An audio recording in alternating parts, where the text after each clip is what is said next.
கர்நாடக உயர்நீதிமன்றத்தில் முன்னாள் முதல்வர் ஜெயலலிதாவின் சொத்து குவிப்பு வழக்கின் மேல்முறையீட்டு மனு தள்ளுபடி செய்யப்படும் என்று பாரதிய ஜனதா மூத்த தலைவர் சுப்பிரமணிய சுவாமி தெரிவித்துள்ளார்.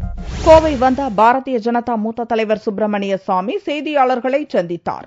அதிமுக பொதுச் செயலாளரும் முன்னாள் முதல்வருமான ஜெயலலிதாவின் சொத்து குவிப்பு வழக்கில் குற்றச்சாட்டுகள் தெளிவாக இருப்பதாக கூறிய சுப்பிரமணிய சாமி, அவர் சொத்து குவிப்பு வழக்கிலிருந்து தப்ப முடியாது என்றார். ஜெயலலிதா சார்பில் தாக்கல் செய்யப்பட்ட மேல்முறையீட்டு மனு தள்ளுபடி செய்யப்படும் என்று சுப்பிரமணிய சுவாமி கூறினார்.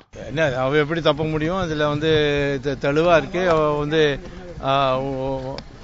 சொத்தை ஒரு ரூபா சம்பளத்தில் எப்படி இத்தனை சேர்க்க முடியும்? சசிகலாவில் முழுக்க மாட்டிட்டா. ஸோ அதனால என்னோட அபிப்பிராயம் அப்பீல் டிஸ்மிஸ் ஆகும். இவ்வழக்கின் மூல புகார்தாரர் சுப்பிரமணிய சாமி என்பது குறிப்பிடத்தக்கது.